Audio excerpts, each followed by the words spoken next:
Une journaliste de NTD a été dévalisée sous la menace d'une arme à feu à côté de chez elle à 8 heures du matin. Le voleur était plus intéressé par son téléphone et son ordinateur portable que par l'argent liquide et il a cherché à connaître son mot de passe. Cette attaque armée était-elle le fruit du hasard? Ou est-elle liée à un sujet sur lequel elle travaille? Ce dernier incident pourrait-il avoir été orchestré par le Parti communiste chinois? Bienvenue dans Regard sur la Chine.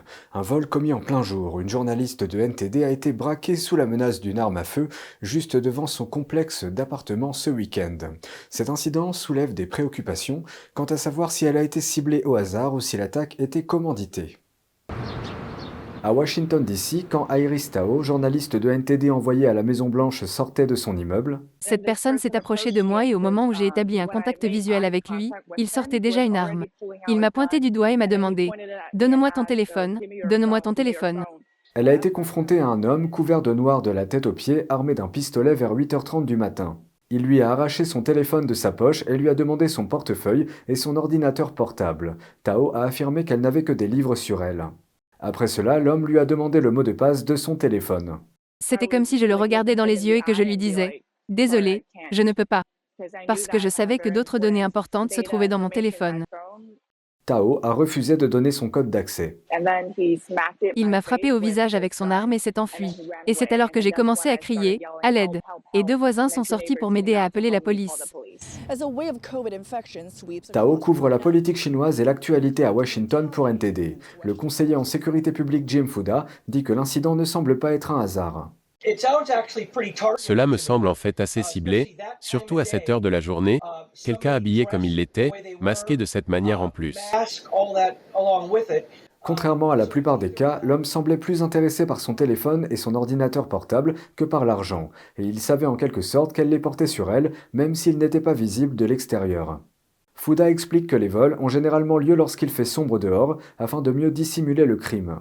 En outre, la plupart des voleurs se contentent d'effacer les données d'un téléphone volé et de le revendre, et ne demandent pas de code PIN ou de mot de passe pour accéder à l'appareil. Ou bien ils veulent garder le téléphone eux-mêmes, mais ça n'a pas de sens pour moi parce que les téléphones peuvent facilement être tracés. De nombreuses affaires sont résolues comme ça. D'une part, avait-elle été harcelée auparavant? Ce sont des choses qui concernent beaucoup de gens des médias. J'ai commencé à m'inquiéter davantage de savoir s'il y a des facteurs liés au PCC, au gouvernement chinois derrière tout ça. Parce que, vous savez, c'est déjà arrivé à nos employés des médias. Ils ont été harcelés, puis attaqués, leurs ordinateurs recherchés, leurs données recherchées. Tao s'en est sorti avec une légère blessure, mais ce ne fut pas le cas de Sarah Liang, journaliste à Hong Kong pour le média partenaire de NTD, The Epoch Times. Elle a été attaquée par un homme armé d'une batte devant son immeuble en 2021. L'agression a potentiellement été orchestrée par le Parti communiste chinois pour faire taire les reportages indépendants. Avant l'agression, Liang avait été harcelée par deux hommes. Leurs visages étaient tous deux partiellement occultés par des masques. Pour Iris Tao, le vol à main armée s'est produit 3 jours seulement après qu'elle a assisté à une conférence de presse de la Maison-Blanche. Les États-Unis croient-ils à ce nouveau chiffre du gouvernement chinois qui parle de 70 000 morts? Ils n'ont pas été totalement transparents.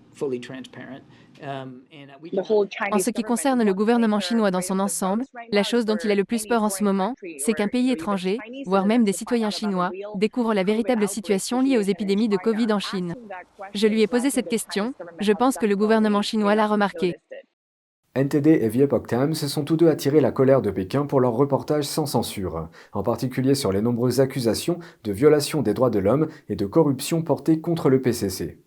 Avant que Tao ne perde l'accès à la localisation de son téléphone, l'homme a été localisé dans un bâtiment situé à environ 15 minutes en voiture. La police soupçonne l'homme d'habiter à proximité car il aurait eu besoin d'un accès sécurisé pour entrer dans le bâtiment. Dans l'Ouest canadien, des citoyens protestent. Ils disent non au réseau chinois d'avant-postes de police à l'étranger. Des activistes avertissent que ces agences sont utilisées pour traquer et harceler les dissidents. Voici la suite. Vendredi dernier, des habitants de Vancouver se sont rassemblés contre un poste de police chinois présumé installé dans la ville. Je me soucie de la démocratie et de la liberté au Canada. Le PCC est la plus grande menace pour la liberté et la démocratie dans le monde. Nous devons protéger notre souveraineté. Les gens viennent ici pour être libres. Ils sont venus ici pour être en sécurité. Ils font face à un parti communiste chinois très brutal, c'est le problème. Les manifestants se sont rassemblés autour d'une propriété entretenue par la société de l'amicale de Wenzhou. L'agence est l'un des centres présumés du régime chinois à l'étranger. Selon l'ONG Safeguard Defenders, basée en Espagne, plus de 100 de ces agences opèrent dans le monde entier. Ces groupes prétendent aider les citoyens chinois qui vivent à l'étranger en leur fournissant des services liés au passeport, mais entretiennent des liens étroits avec la police chinoise. Ces présidents anciens et actuels entretiennent des liens très étroits avec le Parti communiste chinois. Elle est également placée à l'étranger par le Bureau chinois de la sécurité publique. Des groupes de défense des droits de l'homme accusent ces avant-postes de réprimer les dissidents et d'espionner pour le compte de Pékin. Safeguard Defenders estime qu'entre avril 2021 et juillet 2022, plus de 200 000 ressortissants chinois d'outre-mer ont été renvoyés de force en Chine pour faire face à des accusations criminelles. Les tactiques de menace comprennent le harcèlement et l'intimidation des membres de la famille de la cible. Ils sont très bons pour se rapprocher de la ligne et ne pas la franchir. La police canadienne semble indiquer qu'elle a besoin de nouvelles lois, de nouveaux règlements face à ce phénomène. La Gendarmerie royale du Canada se penche sur plusieurs de ces avant-postes à travers le pays. Des enquêtes sont également en cours dans plus de 10 pays, dont l'Irlande et les Pays-Bas. Le nouveau président de la République tchèque brise un tabou diplomatique avec la Chine. Il a passé un appel téléphonique avec la présidente taïwanaise Tsai Ing-wen ce lundi, devenant ainsi le premier chef d'État européen élu à s'entretenir directement avec la dirigeante de l'île. La colère de Pékin a rapidement suivi cette démarche. Mardi, le ministère chinois des Affaires étrangères a critiqué le président élu tchèque Petr Pavel, affirmant qu'il avait ignoré les tentatives répétées de Pékin pour le dissuader. Les dirigeants de l'Union européenne n'ont pas l'habitude de traiter frontalement avec les autorités taïwanaises. Ils laissent souvent les échanges officiels dans un certain cadre et dialoguent de manière discrète. Mais Taïwan retient davantage l'attention internationale ces derniers temps en raison de l'escalade des menaces militaires de la Chine. Pékin revendique l'île autonome comme la sienne et a juré de s'en emparer par la force si nécessaire. L'appel de lundi a marqué une percée diplomatique pour Taïwan, qui n'a pas de relation officielle avec la République tchèque. Pékin critique régulièrement les visites de législateurs étrangers sur l'île, mais un appel entre Tsai et un autre chef d'État est rare. En 2016, le président américain Donald Trump s'était également entretenu par téléphone avec Tsai, ce qui a déclenché une tempête de protestations de la part de Pékin. L'Allemagne dit qu'elle a besoin de plus de lithium et veut rattraper les énormes investissements de Pékin dans le secteur minier sud-américain.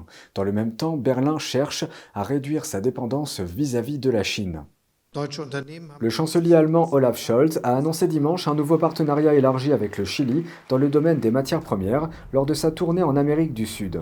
Comme une grande partie du monde, Berlin s'efforce de passer à une économie plus verte. La production de voitures à énergie propre nécessite du lithium. Ce métal ultra léger est essentiel à la fabrication des batteries des véhicules électriques. Pour l'obtention de ces matières premières, Scholz pense qu'une collaboration plus étroite avec le Chili pourrait être la solution. Il espère obtenir un meilleur accès aux principaux minéraux du pays sud-américain. L'Allemagne a pris du retard dans la course aux minéraux essentiels. Cela a entraîné une dépendance vis-à-vis de la Chine, qui est déjà bien implantée dans le secteur minier de l'Amérique du Sud, riche en ressources.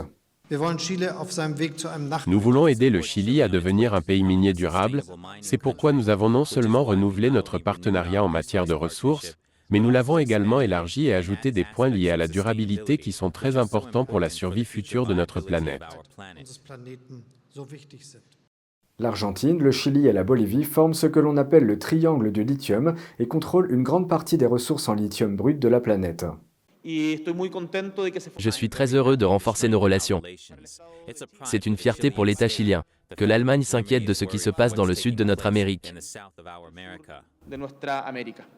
Des facteurs comme la hausse de la demande et les préoccupations géopolitiques poussent l'Allemagne à mieux sécuriser et diversifier ses approvisionnements.